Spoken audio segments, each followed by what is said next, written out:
Flipped, a professional development program for higher degree supervisors and students.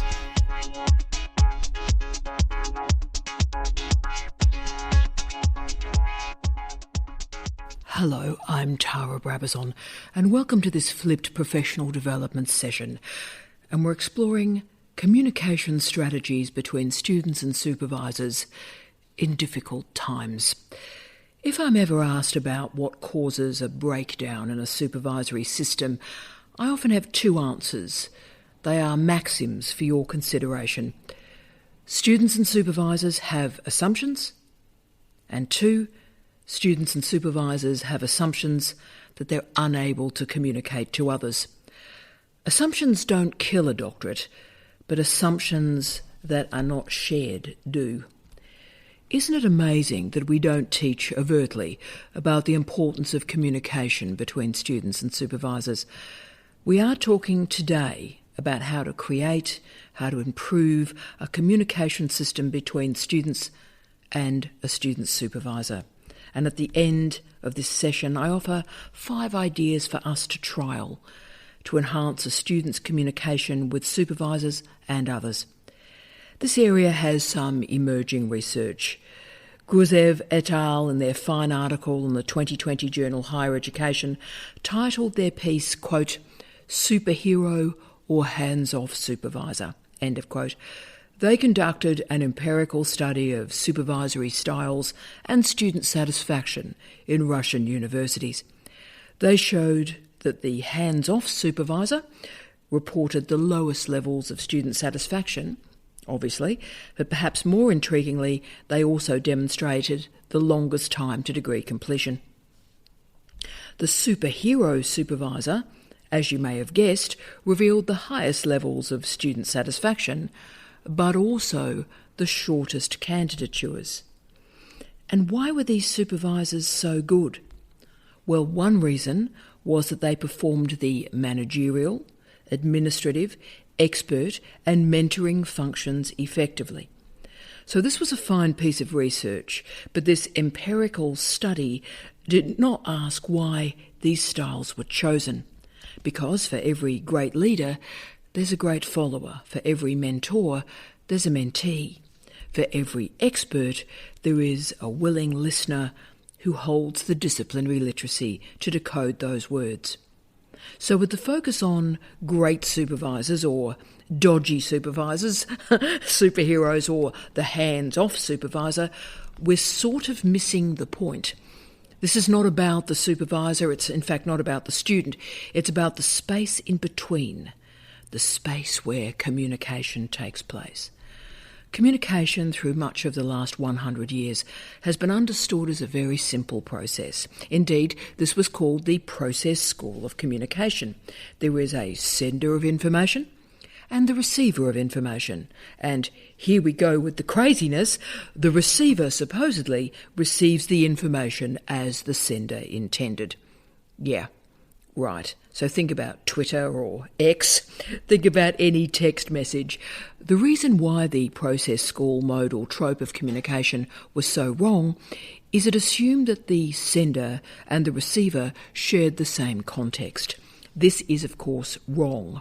So the next series of communication theories, many involving semiotics or social semiotics, argued that communication is reliant on understanding the context, the environment in which communication takes place. So today we're talking about communication in context and bringing communication and context together to create a strong supervisory relationship. The tragedy is, I think, that communication skills are one of those tick-a-box skills. In every job application, we talk about generic competencies, transferable skills. Communication is supposedly the number one skill, but we take it for granted. What does that phrase, communication skills, even mean? What is communication? There is an assumption that communication is natural. Actually, all communication is in context. Communication is constructed. It requires a speaker or a writer in context to connect with a listener or reader in context. If the context or if we want to go all posh about it, if the literacy is not shared, then communication does not take place. But mostly we all assume that everyone talks just like us and everyone agrees with us. But think about how often we have conversations in our own heads. We talk to ourselves and we rehearse endlessly what we should have said. But we need to remember that supervisory relationships are part of a workplace. They are professional communication. Professional communication, or Profcom, is a long-standing and established field, and there is some fine research in this area emerging in graduate studies. And I log a great article by Krishna Hoffman-Longtin et al., published in 2021, titled, quote, "Rethinking Graduate Student Socialisation and Identification," end of quote. She argues that communication is everything to a doctoral program because it is the foundation of a student's professional identity. We as students, we as supervisors, must focus on communication because we are building an organisational discourse. You see, supervisors are teaching socialisation into academic life through this communication. Remember that fine research from Gusev on the Russian university system that started our session today? The superhero supervisors shared their experiences of higher education. But the students had to be open to hear, open to listen to the institutional communication skills being taught. Professional communication requires preparation. So this is why, for example, students construct an agenda or a list of questions when they're going into their weekly or fortnightly meetings. And students take notes from that meeting and then send follow-up emails asking questions about concepts or ideas that the student didn't understand. This means that the contexts of the supervisor and the student, the knowledge systems of the students and supervisors are shared so that the content makes sense. It's these iterative strategies that we make sure that contexts conflate, contexts overlap, so that content overlaps. So preparation for communication exchanges is crucial, and feedback for clarity is crucial. Right, so we're finding strategies to connect the context of the supervisor and the context of the student. So what else can a student do to enable communication? And the answer is obviously listening. So much of our culture is based on speaking and preparing to speak, but speaking is not communicating. Communication is based on listening. Listening is so important because it builds connections, it builds relationships.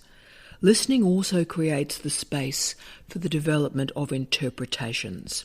So listening is not the space before a student can talk again. It is the opportunity to understand the world of someone else. That means a student is understanding a worldview. And yes, this does mean that supervisors must also really listen to their students. And if one of these parties don't understand something, we need to ask questions. Most of the time, communication between students and supervisors is effective in some form, but during a candidature there will be difficult conversations. A student or a student supervisor is angry, is frustrated. Well, these aren't pleasant dialogues. And I always think how to freak somebody out is to say, "We're about to have a difficult conversation." And if we're dealing with anger or frustration, my first rule is always to let that human being have their say. And if they need to offload, then let them offload. Silence is much more damaging and frightening than anything another human can say. Because if someone stays in silence, the silent treatment, they are blocking communication. They're not allowing a student or a supervisor to see their context. Now, I have to participate in many different and difficult conversations. So I start these difficult conversations with students or supervisors with statements like, "How can I be of assistance to you today? What would you like me to know? What is a strong resolution for you today?" These are certainly tough sessions, these are tough questions, and I've certainly met my share of supervisors and students who don't want a resolution, who don't want improvement, who don't want an outcome. They just want to sit in a grievance. And the complaint becomes the life's work. They just can't get out of the complaint. And these people live in that complaint. They become the complaint. They become the anger. They become the resentment. And resolutions are just not possible. And that's why we need to nurture our communication systems right at the beginning of the candidature, because these systems can be destroyed so easily and so quickly. The key with communication is to be aware of a student's background, be aware of a student's environment. Whatever a student may say or write, the content doesn't matter if it hasn't been tailored for a specific audience and context. So I'll finish our short gig today with 5 quick suggestions or strategies for you to think about to improve the communication system between a student and a supervisor. 1. Don't assume that a convenient mode of communication for you is convenient for anybody else. Interface management is the first key step in effective communication. We must not assume that the mode of communication in which a student is most comfortable may be shared with a supervisor. Interface management is the first key step in effective communication. We must not assume that the mode of communication for one person is the mode of communication for another. So at the start of a student's candidature, talk about the best modes of communication and find that effective interface where both a student and a supervisor can succeed and thrive. 2. Don't assume that the quickest mode of communication is the best. We live in an age where convenience is more important than quality and speed is more important than clarity. We must never hurry or hasten a communication mode. We mustn't throw off an angry email or send that weird text message on a weekend. A student's relationship with a supervisor is part of organisational culture and therefore requires professional communication. It requires calm, reflexive and considered communication modes. And I have a maxim in my professional life: the more important something is, the more time goes into that initial communication moment, because it sets the tone for the rest of the conversation. So we aim for quality communication, not fast communication. 3, value synchronous communication and recognise how asynchronous communication can enable it. Meetings in real time are important, and the students that finish quickly have weekly meetings. But the research shows that it doesn't matter if that weekly meeting is face-to-face in an office or face-to-face via Zoom or Teams. So value that face-to-face time and create lots and lots of asynchronous feeders into it if you can. What this means is we make a meeting count. We prepare an agenda where a student shares with a student supervisor their expectations, and we expect written work. If it helps a student, I always used to approach my meetings with students with 5 questions, the key questions that are then the springboard for the rest of their work for the week. These questions and the notes from students formulate a strong supervisory meeting. They give it a structure and they give it a momentum. 4, formalise a student's communication. Write every email as if a student's boss or mother will read it. The consequences of Facebook, Twitter and text messaging is that we communicate with everyone as if they are our girlfriend or a drug dealer. Make a decision that in a student's correspondence with colleagues that formalised writing is deployed. I put this in a different way for my colleagues and my students. Every message I write, I assume it will be read in a court.